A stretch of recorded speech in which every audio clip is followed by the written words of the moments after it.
En Argentina hay pedidos que se repiten en silencio, personas que buscan ayudar cuando sienten que ya no pueden resolver algo por medios normales.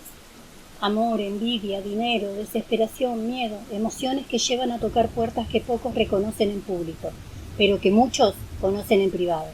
Existen trabajos de brujería que se piden más que otros, rituales que se repiten en generación tras generación, adaptados a los tiempos, pero con la misma intención de fondo.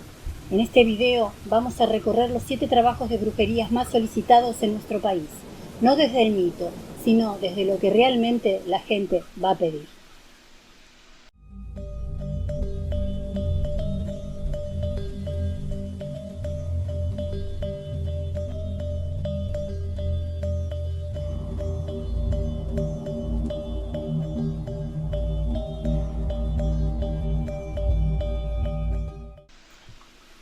Es por lejos el trabajo más pedido, el más repetido, el que atraviesa edades, clases sociales, barrios y ciudades.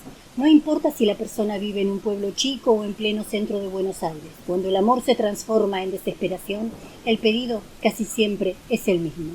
Quiero que vuelva. Quiero que no pueda sacarme de la cabeza. Quiero que no pueda estar con otra persona. El amarre nace en ese punto donde el amor deja de ser deseo compartido y pasa a ser necesidad unilateral, donde la persona ya no quiere que el otro elija estar, sino que no tenga opción. Quien busca un amarre no llega por curiosidad, llega después de noches sin dormir, de revisar el celular cada 5 minutos, de mirar fotos viejas, de releer conversaciones. Llega cuando siente que está perdiendo algo que no sabe soltar.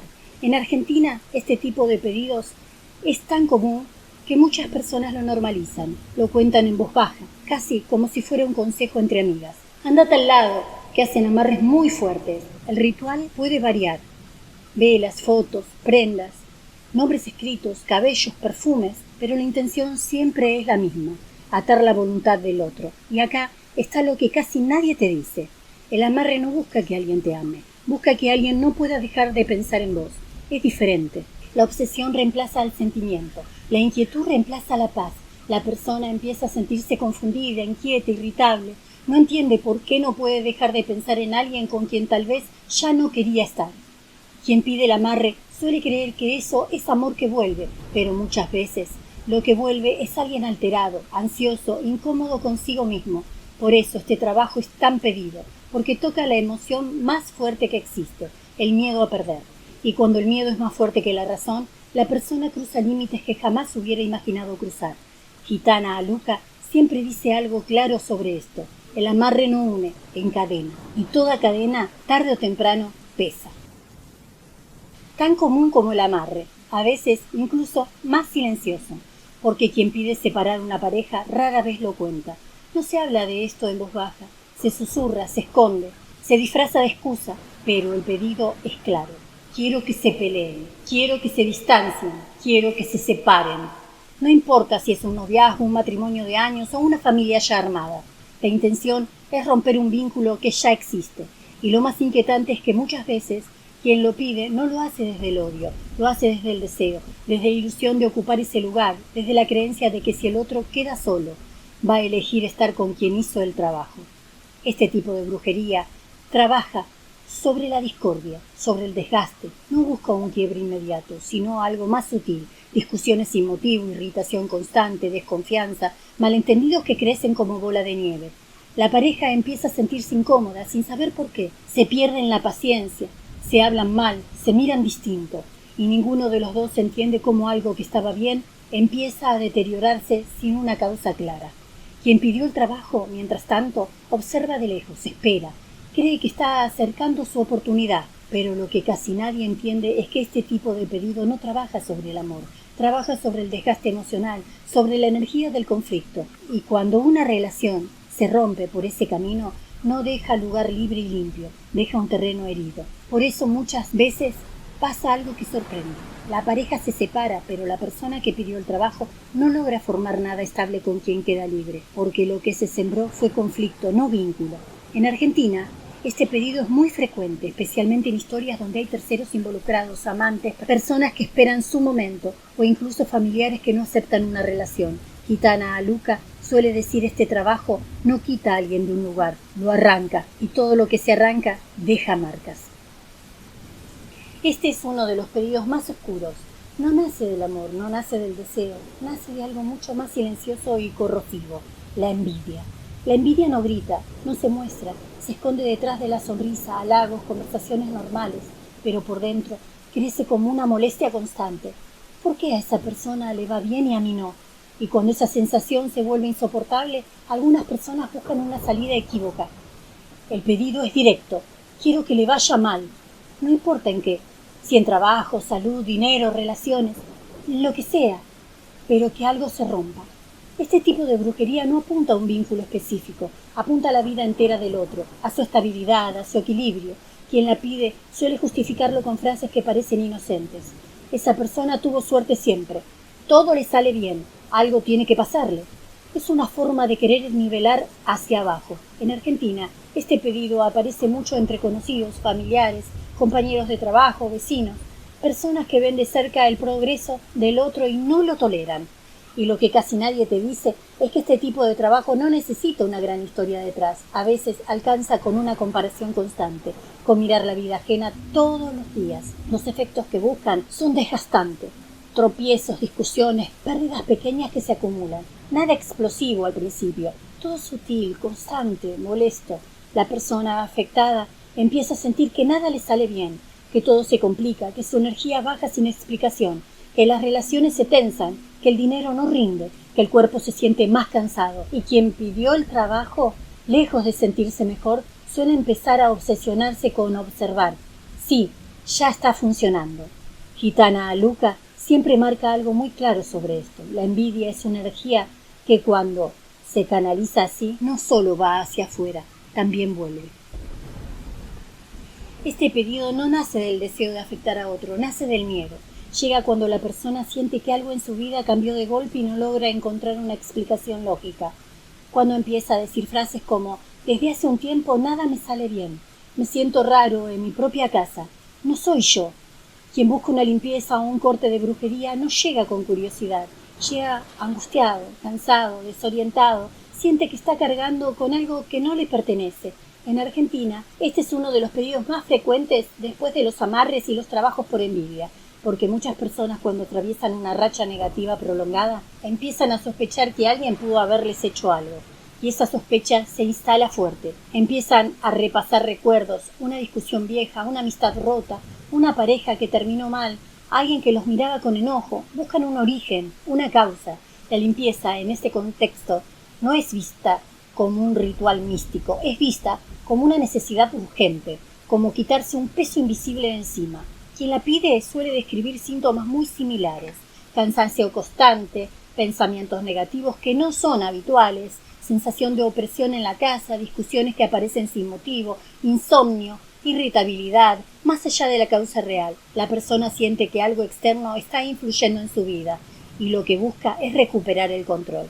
Gitana Aluka suele decir que muchas veces la limpieza no es solo energética, también es emocional, porque en ese proceso la persona vuelve a mirarse, a ordenar su entorno, a cambiar hábitos y a recuperar claridad. Pero lo importante es esto: quien pide una limpieza ya está convencido de que algo no está bien y necesita ante todo volver a sentirse en paz consigo mismo. Este es uno de los pedidos que más respeto genera incluso dentro del mundo esotérico. No es algo que se menciona a la ligera, no es algo que cualquiera se anime a pedir.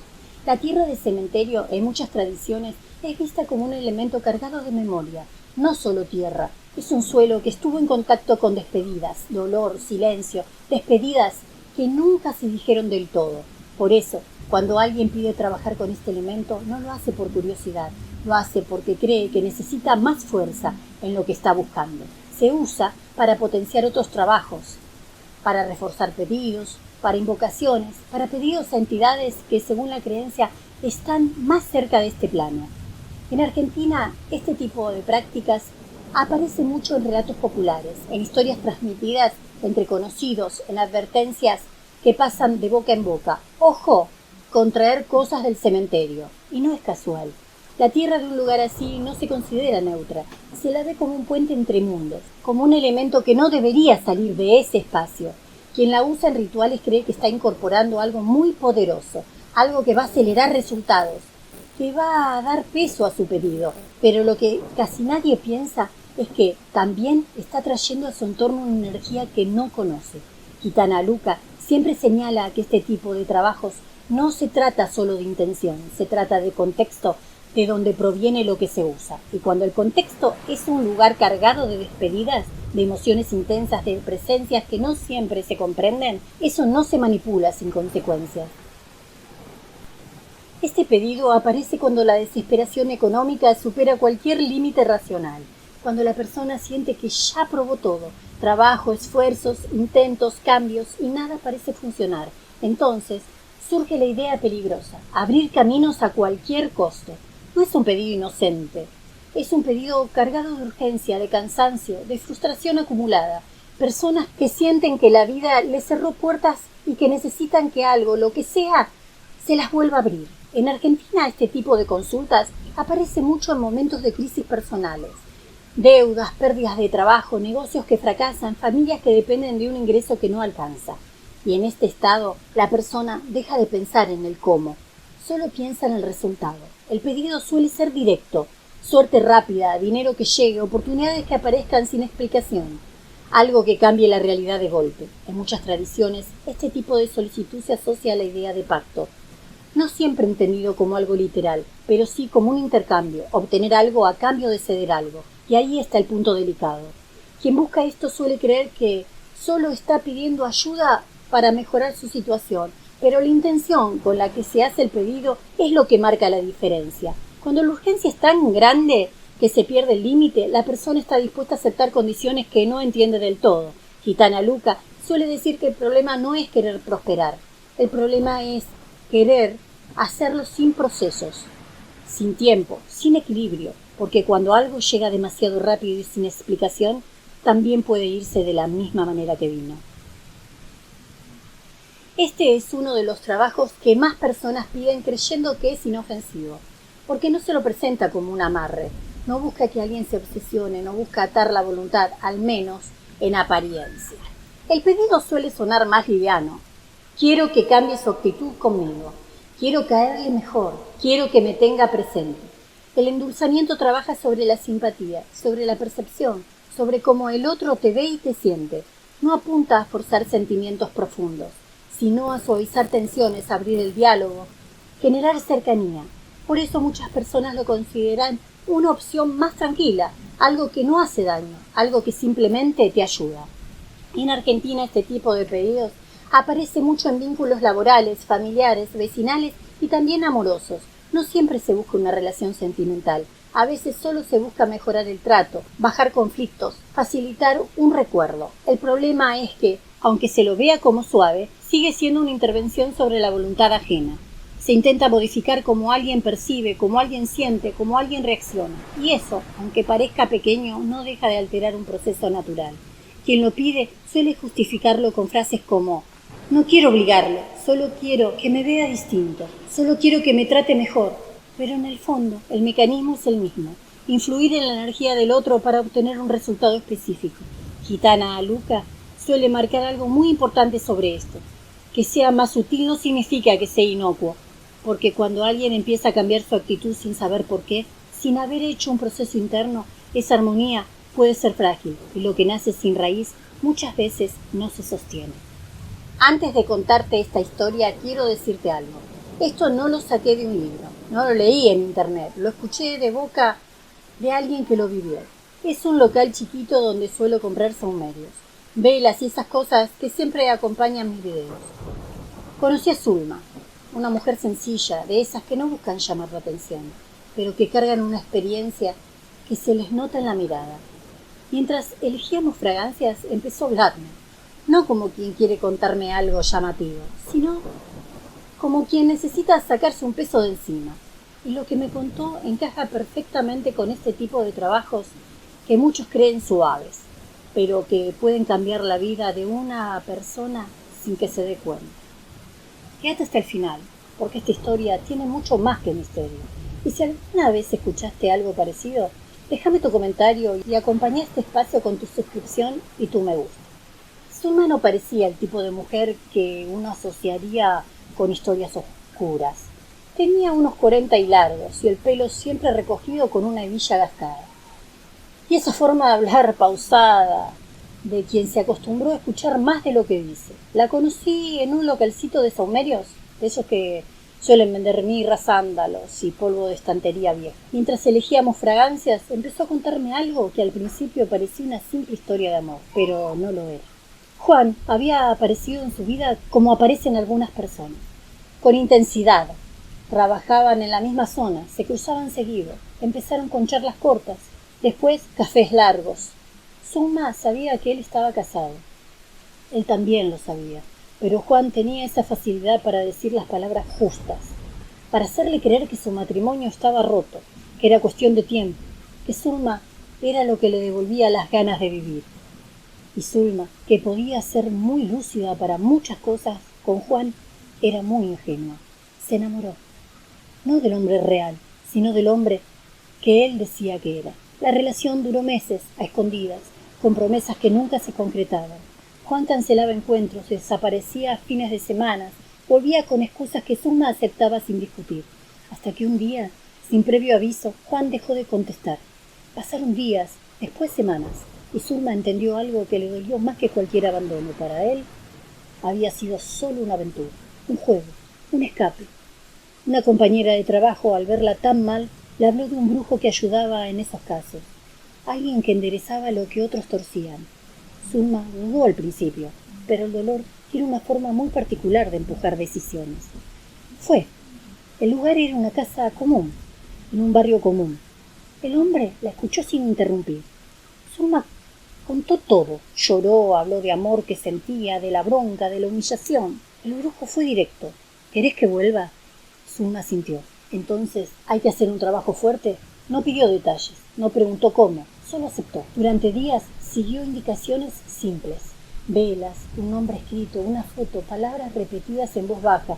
No entendía del todo lo que hacía, pero sentía que estaba haciendo algo. A la semana, Juan volvió a escribirle. Zulma sintió que el corazón se le salía del pecho.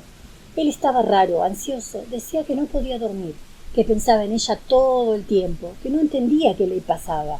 Quería verla con urgencia. Zulma creyó que el trabajo estaba funcionando. Se vieron. Juan estaba distinto, ojeroso, inquieto, hablaba rápido, como si algo lo persiguiera. No puedo dejar de pensar en vos, le decía. No puedo estar en mi casa, me siento mal. Zulma sintió una mezcla de alivio y culpa que no supo explicar. Los días siguientes fueron extraños. Juan la llamaba a cualquier hora, decía que sentía una presión en el pecho, que tenía miedo sin saber de qué, que soñaba con cosas que no entendía. Zulma volvió al brujo. Es normal, le dijo, se está acomodando. Pero nada se acomodaba. Una noche, Juan no contestó más. Al día siguiente, Zulma se enteró por una conocida en común. Juan había muerto mientras dormía. Un paro cardiorrespiratorio, sin antecedentes, sin señales previas.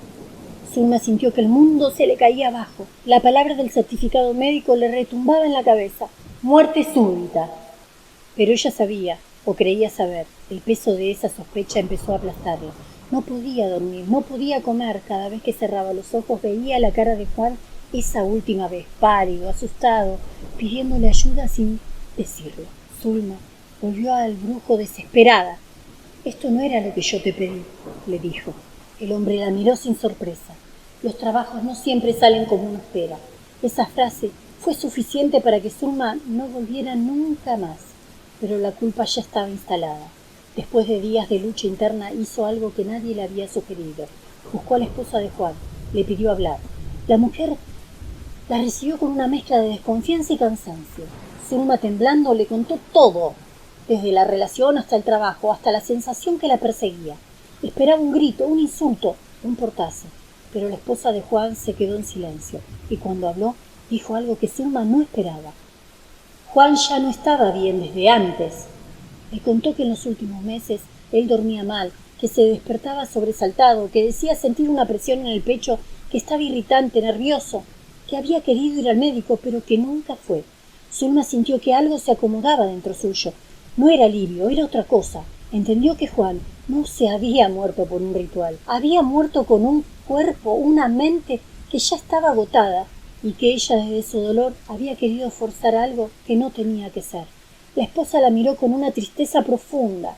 Las decisiones que tomamos cuando estamos lastimados a veces lastiman a otros sin querer. No hubo gritos, no hubo odio, hubo comprensión. Zulma salió de esa casa llorando, pero por primera vez en semanas sintió que podía respirar. No porque se perdonara, sino porque entendió que había querido controlar algo que no dependía de ella, que había buscado atajos donde necesitaba aceptar una pérdida. Desde entonces, cada vez que alguien le habla de amarres, endulzamientos o trabajo para forzar sentimientos, Zulma dice lo mismo. No jueguen con lo que no entiendan y no intenten obligar a nadie a quedarse donde no quiere estar, porque aprendió de la forma más dolorosa que el amor no se puede atar y que algunas culpas no se cargan para siempre, pero sí dejan una marca que enseñan para toda la vida. Con el tiempo Zulma y yo nos hicimos amigas, no porque compartiéramos creencias, sino porque compartimos charlas largas, mates, silencios necesarios y esa forma de entender que a veces las experiencias más duras son las que más enseñan. Su historia no la cuento para asustar, la cuento para que reflexiones, porque muchas veces cuando el dolor aprieta buscamos soluciones que aparecen rápido, sin medir las consecuencias emocionales que pueden traernos. Si esta historia te dejó pensando, acompañá este espacio, suscríbete a Gitana Luca, deja tu me gusta y contame en los comentarios qué parte de este relato te resonó más. Nos vemos en el próximo encuentro, donde seguimos hablando de los que pocos se animan a decir en voz alta.